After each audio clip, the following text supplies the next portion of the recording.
ازيكم يا بنات؟ عاملين ايه؟ يا رب تكونوا بخير. بصوا، انا النهارده قلت اعمل لكم فلوج. انا مكنتش ناوي ان انا اصور.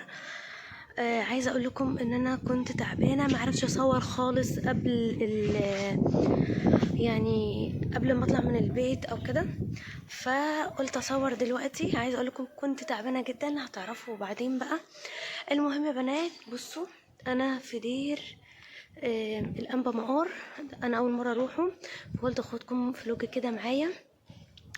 المهم ما تنسوش ان انتوا تعملوا لايك للفيديو، تعملوا اشتراك او سبسكرايب، وتفعلوا كمان اشعار الجرس. تمام؟ ميرو تمام. نوفا نوفا نسلم على الناس. ازيكم حلوين عاملين ازيكم يا حلوين عاملين ايه؟ ابو نوفا جوزي. تموره جوز ميرو. المهم ما تنسوش ان انتوا تحطوا لايك للفيديو، وتعملوا اشتراك في القناه او سبسكرايب، وتفعلوا اهم حاجه اشعار الجرس، وتختاروا الكل علشان يوصل لكم اشعار اول ما انزل اي فيديو جديد. ما اعرفش الصوت هيكون عندكم عامل ازاي، مش عارفه ابص هنا ولا ابص هنا، لسه ما خدتش على موضوع الكاميرا ده. وهنا اول ما وصلنا الدير، تمام، هنا المج بتاعي الحراري كنت حاطه فيه الكافيه. المهم اول ما وصلنا قلنا نزور الاول وبعد كده ايه نفطر. تمام. المكان هنا كبير جدا، انا اول مره اروحه. دير الانبا مقار. في 3 كنايس، كل كنيسه ليها قصتها. تمام. غير الكاتدرائيه الكبيره اللي من بره خالص، وكمان في مضيفه من بره. لكن المكان ده اللي هو المكان الاثري. تمام. الاماكن دي من زمان جدا خلاص.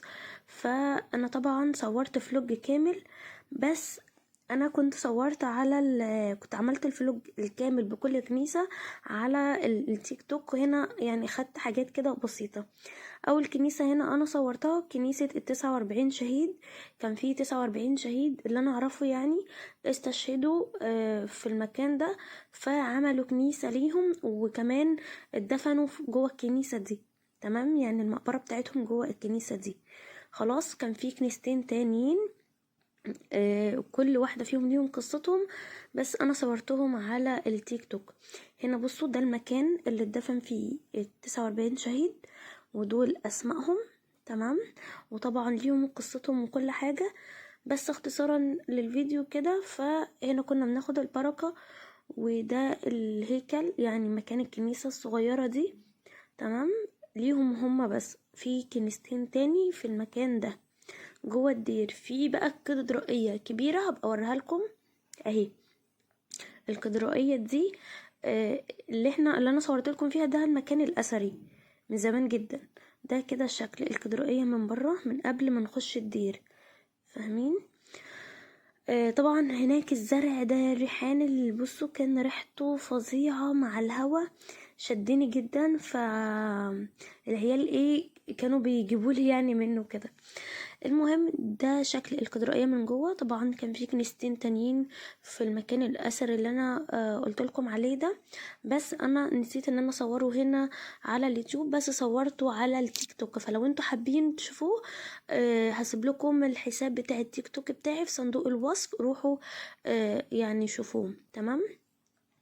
ده هنا شكل الكاتدرائية. تمام. طبعا العيال وكده. وعايزه اقول لكم الجو كان زحمه جدا، كان فيه رحلات، فانا بحاول ان انا اصور لكم حاجات كده على السريع. فاهمين؟ ده شكل الكاتدرائيه من بره. بصوا بقى، زي ما انتم شايفين، بصوا الجو عامل ازاي، فظيع فظيع. شايفين؟ طبعا احنا في الصحراء. احنا دلوقتي في دير برضو الانبا مقار. دي الكاتدرائيه، ودي المضيفة دي اللي احنا المفروض ان احنا بنفطر فيها، او يعني بناكل فيها. شيبسي بتاع الولد سابيله وجري. المهم بصوا السماء جميلة جميلة. بصوا، مش عارفة انتوا شايفينها كده ولا لا، مش عارفة شايفينها ولا لا. المهم مكملين في بقية اليوم بتاعنا. بس عايزة اقول لكم على حاجة. لو انتم متابعيني على الانستجرام كان زمانكم دلوقتي بتشوفوا الستوري اللي انا بصورها في المكان الحالي اللي انا فيه.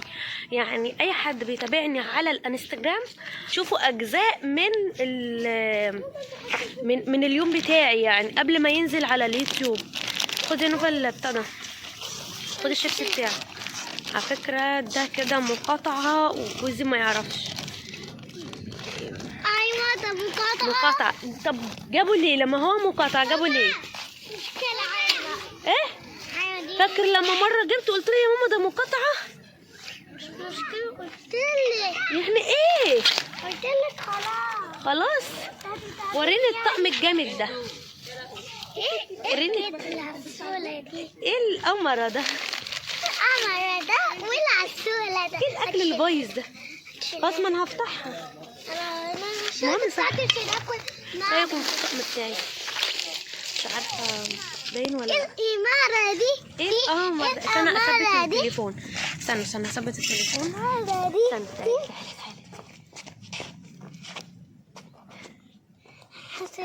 تعالي. خدت كده كام صورة تمام. قلت علشان لو هنزلها يعني. بصوا جو جميل جميل جميل. هو المفروض ان هو ساقعة بس لا الجو حلو قوي. استنى هقلب لكم الكاميرا الناحية التانية، عايزة اوريكم السما. هو في الكاميرا مش باين، مش عارفة ليه، بس بجد راحة نفسية جدا لما بكون في دير صحراء، هوا نقي، زراعة. وهنا في مزارع زراعة بقى. في برضو عايزة اقول لكم شفت في حد هنا بيصور، عارفين اللي هو كوكو اند اس وكده، كان في واحد منهم بيصور هنا اهو، عمال بقى يقول فيديوهات بقى وكده كوكو اند اس. احنا ما نعرفوش، احنا كنا بناكل وادانا حاجة وقت الاكل. المهم مقاطعة على فكرة، ادانا حاجة في وقت الاكل. جوزها اللي جايب ماليش دعوه. هو مش تبع المقاطعات. الراجل اللي كنت بقول لكم عليه اللي هو بيصور بتاع كوكو اند اس، بص هو لابس عباية اهو اللي هو هنا ده، لابس عباية جملي تقريبا اللي هو تبع كوكو اند اس. بص ايه دي بقى؟ وردة. ده من ايه؟ نعمل ايه؟ نحطها في المية وهي تكبر. طب انت كده خلص يا نوبة. ريحان جميل، بس هو اصلا بوظها، هو اصفى اساسا. ما بتفتحناش، مش بتخرجنا. الاول كانت مفاجأة ليكم، مفاجأة ليكم ان انا خرجتكم 15 يوم ما خرجتناش خالص. ماشي، دي كانت احلى مفاجأة ليكم ان احنا خرجناكم ناخد مكان جميل زي دوت. بيضحكوا علينا. يعني ايه يعني؟ ماشي يا بنات، ماشي يا مصطفى، ميرو، ماشي يا منوفة. دي اقل حاجه المفروض تعملوها، وده حق من حقنا يا على جماعه. فكرة ده شوف من امتى ما خرجناش. من امتى ما خرجناش يعني؟ من امتى ما خرجناش؟ ما بعديش شهر ما بتخرجوش. انت بصيت عليه. مش بعد شهر ما بتخرجوش. حاجة زي ممكن مش هنمسحها. قال لي كت هنا كات نوع جديد. طب حصل. تحسوا الدنيا بدأت ايه يعني بدعت، وبعد كده بس بجد بجد بجد يا بنات اليوم بجد روعة روعة روعة جدا. ايه سامع انت فين بس؟ انت فين بس؟ بقول لك اليوم دوت جميل جدا، روعة يعني. انا بس الناحية دي مش عارفة ليه اعمل كده. ايوه كده تمام. اليوم ده روعة اليوم ده بجد حلو يعني، بجد. لما تكون مع اولادك كده عشان أنا معاك. يوم حلو. المهم يا بنات قولوا لنا كده افكار فيديوهات نصورها ان شاء الله الفترة الجاية، انا والامورة دي. كانت عيانة والله كلمة. طب والله كنت عيانة، العربية تعبتني، انا مش مستحملة الريحة. يا جماعه عايزين نقول لكم حاجه، في مفاجاه قويه جدا. في مفاجأة قوية جدا جدا جدا. اكتبوا لنا تحت في الكومنتات ان انتوا عايزين تعرفوها واحنا هننزل دي. قولوا لنا ايه هي المفاجأة. ماشي، هو في مفاجأة ان شاء الله، استنوها على القناة هتنزل. هننزل لكم مفاجأة حلوة جدا محدش يتوقعها. ماشي، فين يا تاني؟ لا خلاص، اكل وشرب، انت نفختنا. يلا استنى بينا نروح. نهضم شويه. طب يلا بينا طب نروح. الراجل لا. تعب معاكي، عمال يقول لك ماشي. هتاكلي يا تشربي يا زباديه نروح. ماشي طب شويه يعني. بجد الراجل كان جايب ايس كريم للناس اللي معاه. ماشي احنا لسه، طب ثانيه بس، احنا لسه مخلصين اللي احنا جوزها طالبينه بيبقى ده. عايز اجيب لها كل حاجه مره واحده عشان تاكل خلاص يبقى يلا. صح انت فهمتي جوز اكتر مني. فاهمه جوز اكتر مني. بسرعه كده يلا شقلب. المهم وهنا بقى يا بنات قلنا خلاص، طب تعالوا نروح دير تاني. كانت الساعة 1 دلوقتي.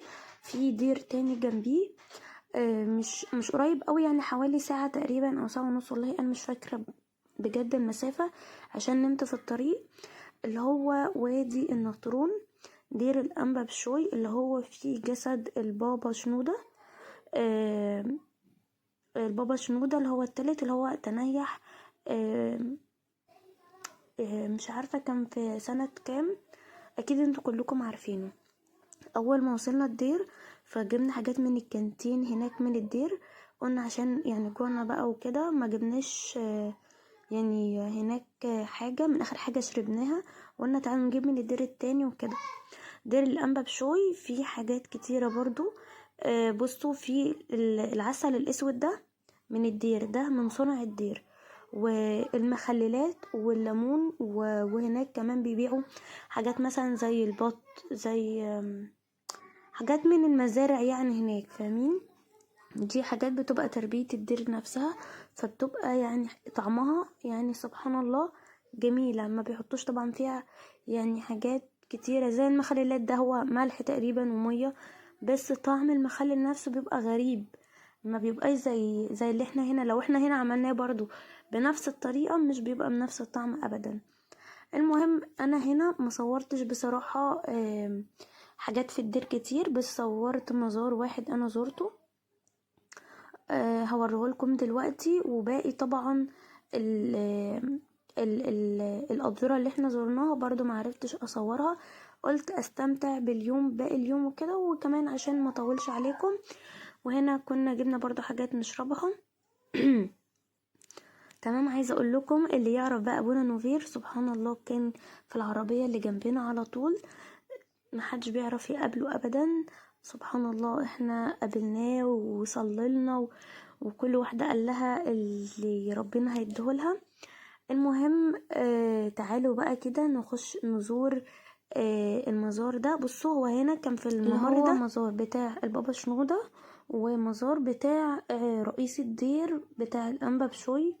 اوريكم صورته دلوقتي. مش عارفة اسمه سربامون، مش عارفة والله قلت الاسم صح ولا لا. دي كل ده بقى المزار بتاع الأنبا سربامون اللي هو رئيس الدير، اسقف رئيس الدير بتاع الأنبا بشوي وادي النطرون. تمام.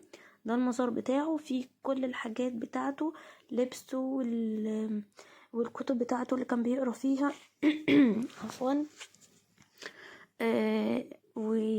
والحاجات دي كلها نفس القصة دي عند البابا شنودة.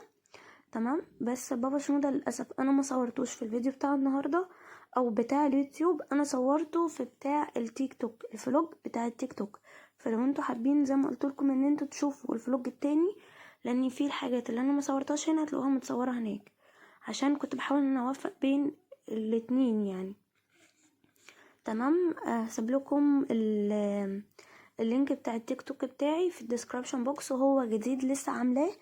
هبقى اصور لكم برضو عليه حاجات كتيره قوي مش موجوده هنا. بصوا دي صور رئيس الدير اللي هو الاسقف، اهي صورته. تمام. هوريكم برضو هنا حاجة تانية. كان في لبس بتاع البابا كرولوس السادس كان عنده، وهو قال لما تنيح حطوا الحاجة دي في المزار بتاعي. الحاجات دي بتاعت البابا كرولوس السادس، الله ينيح روحه. لو رحت برضو المكان بتاعه هبقى اصوره لكم في فلوج يعني، لو انتوا حابين يعني الحاجات اللي زي كده. الحاجات اللي زي كده بتبقى اثريه. وهنا بقى كان اخر حاجه في الدير بعد ما زرت بقى الجسد بتاع البابا شنودة. وكمان رحنا دير تاني جنبيه اللي هو الدير السوريان.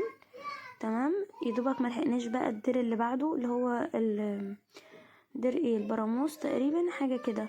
فده كان اخر حاجة انا صورتها معاكم، وقلت اختم الفيديو على كده. يا رب يكون الفيديو خفيف على قلبكم، كان ضحك وهزار وحاجات كده كنت بصورها مقتطفات. يا رب تكون عجبتكم.